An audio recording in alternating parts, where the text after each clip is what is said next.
Netizen menyatakan kekhawatiran tentang perlakuan terhadap garam LE SSERAFIM oleh fans menyusul kontroversi pradebutnya. Meskipun debut girl group terbaru HYBE LE SSERAFIM telah sangat dinanti selama berbulan-bulan, hari-hari menjelang momen tersebut diselimuti oleh kontroversi. Setelah merilis foto konsep untuk anggota garam, idola itu tersapu dalam tuduhan intimidasi. Sangat cepat setelah tuduhan muncul, HYBE membagikan pernyataan di akun Twitter resmi Source Music. HYBE menyatakan bahwa melalui penyelidikan mereka sendiri, semua tuduhan yang dibuat terhadap Kim Garam adalah palsu, dan mereka akan mengambil tindakan hukum. Setelah rumor tersebut dibantah, grup tersebut melanjutkan persiapan mereka dan memulai debutnya di awal Mei dengan album pertama mereka, Fearless. Sejak debut grup, para anggota telah mendapatkan perhatian penggemar di seluruh dunia karena visual, karisma, dan keterampilan penampilan mereka. Karena grup tersebut saat ini sedang mempromosikan lagu debut mereka, para anggota telah menghadiri berbagai promosi dan jadwal mereka berinteraksi dengan penggemar. Tapi, salah satu pengguna Reddit memulai forum yang mengangkat kekhawatiran tentang perlakuan terhadap garam oleh beberapa netizen Korea. Dalam berbagai klip media sosial, pengguna menunjukkan bagaimana semua anggota tampaknya mendapat dukungan dari penggemar, tetapi ini tidak berlaku untuk garam. Salah satu klip menunjukkan grup berjalan sesuai jadwal, sementara para anggota disambut dengan sorak-sorai dan media. Ketika garam turun dari mobil, reaksinya sangat berbeda dan terdiam. Di utas lain, di postingan tersebut, pengguna membagikan momen di mana para anggota melakukan EG untuk para member, sementara anggota Kazuya dan Yeonjin menerima sorakan dari kerumunan, dan itu penuh pujian. Pada tweet, kerumunan terutama terdiam untuk garam dan beberapa komentar Korea berpusat di antara kata pengganggu. Banyak penggemar internasional yang bingung kenapa garam diperlakukan seperti ini, meskipun perusahaan telah membantah klaim tersebut. Para anggota bahkan ditanya tentang hal itu selama showcase debut mereka, di mana baik Chaewon dan Garam menjelaskan bahwa masalah itu masih ditangani oleh agensi mereka. Garam mengatakan, "Sulit bagiku untuk membicarakannya saat ini. Aku akan berusaha untuk menunjukkan sisi terbaikku sebagai bagian dari LE SSERAFIM." Di forum tersebut, netizen internasional punya tanggapan yang beragam terhadap video itu. Beberapa netizen berbagi bahwa mungkin akan lebih baik lagi HYBE dan Source Music untuk menunda grup sampai tuduhan tersebut benar-benar diselesaikan. Mereka juga menunjukkan bahwa perusahaan seharusnya berbuat lebih banyak untuk melindungi garam sebagai anak di bawah umur.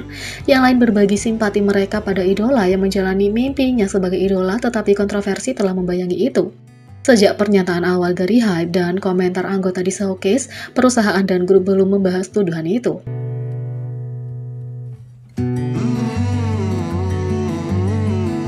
Yang kedua, Jin akhirnya kembali ke Weverse untuk mengupdate ARMY tentang semua yang dia lakukan. Meski baru bulan Mei, BTS sudah punya tahun yang penuh sesak, baik itu tur Korea dan Amerika, menghadiri upacara penghargaan, atau mempersiapkan comeback mereka. Beruntung bagi ARMY, para anggota aktif di media sosial dan berbagi apa yang telah mereka lakukan, terutama setelah pertunjukan Permission to Dance on Stage Las Vegas. Tapi, satu anggota yang tidak aktif adalah anggota tertua Jin, dan ARMY bertanya-tanya di mana dia setelah idola itu tidak memperbarui media sosial untuk sementara waktu.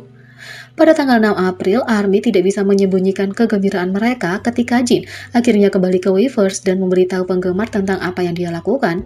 Sangat mudah untuk mengatakan bahwa Jin menyadari betapa dia telah dirindukan. Di salah satu postingan pertama, seorang ARMY memastikan Jin tahu bagaimana perasaan semua orang dengan mengirim pesan, "Aku merindukan Seokjini." Jin kemudian menjawab dengan "Seokjini telah muncul," dan membuat internet hancur saat dia akhirnya kembali ke platform. Untungnya, sepertinya itu bukan hanya sekali, karena Jin terus menjawab berbagai penggemar di Weverse, memperbaruinya tentang apa yang telah dia lakukan. Secara khusus, seorang penggemar bertanya kepadanya tentang tangannya yang telah digips beberapa bulan terakhir setelah ia menjalani operasi pada bulan Maret. Tapi sepertinya Jin punya cara unik untuk menjelaskan kondisinya. Daripada jawaban yang jelas, dia menjawab, "Aku bisa bermain batu gunting kertas." Sepertinya Jin benar-benar pulih karena sepertinya dia punya kendali penuh atas jari yang terluka. Tentu saja, pertanyaan terbesar dari semua orang adalah apa yang telah dilakukan Jin beberapa minggu terakhir ini. Tentu saja, sebagai Jin, dia harus menjawab pertanyaan penggemar dengan cara yang lucu, dan sepertinya dia menikmati waktu istirahat sebelum comeback mereka. "Juan sedang sibuk akhir-akhir ini. Aku bekerja begitu banyak sehingga hanya tertidur di tempat kejadian atau tempat pekerjaan, hehe. Tapi saat aku melihat ke sampingku, para member juga tertidur." Dia bahkan menjawab seorang penggemar yang bertanya tentang minuman. Tentu saja tidak ada yang bisa menyebutkan minuman tanpa membicarakan kisah yang sedang berlangsung dengan J-Hope. Mudah-mudahan Tuseok menikmati waktu istirahat dan minum bersama dan bersenang-senang. Ketika Jin akhirnya kembali ke Weverse, netizen tidak bisa menyembunyikan kegembiraan mereka dan frasa seperti Jin dan dia pulang mulai menjadi tren di Twitter. Mudah-mudahan ARMY tidak perlu menunggu lama untuk pembaruan lain dari Jin, dan dengan segera comeback, grup ini mungkin akan lebih aktif di media sosial.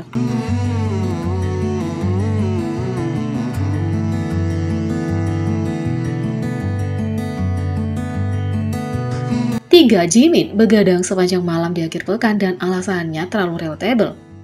Selama seminggu, Jimin adalah superstar global, tetapi pada akhir pekan dia memproklamirkan diri sebagai kentang sofa. Tanpa diduga, Jimin berbagi bahwa dia tidak menghabiskan malamnya dengan tidur, sebaliknya dia tertidur di dini hari. Aku biasanya hanya tinggal di kamarku. Pada hari liburku, aku bangun sekitar jam 5 sore. Ketika aku tidur lebih awal, aku tidur jam 3 atau 4 pagi. Tapi kalau aku tidur larut malam, aku kadang ketiduran jam 7 atau jam 8 pagi, kata Jimin.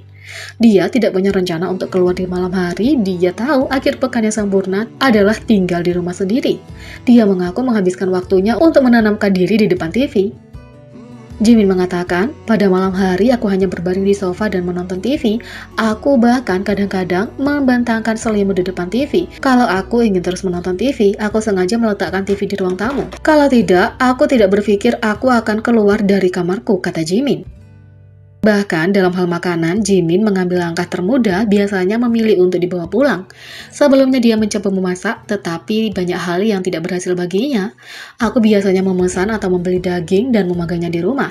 Tapi belakangan ini aku sering gagal masak, jadi akhir-akhir ini aku pesan saja. Belum lama ini, aku melihat orang-orang memanggang gumpalan tebal perut babi yang dibumbui dengan segala macam hal secara online. Jadi aku mencoba membuatnya, tapi itu gagal total. Aku harus membuang semuanya, jadi sekarang aku hanya memesan, kata Jimin.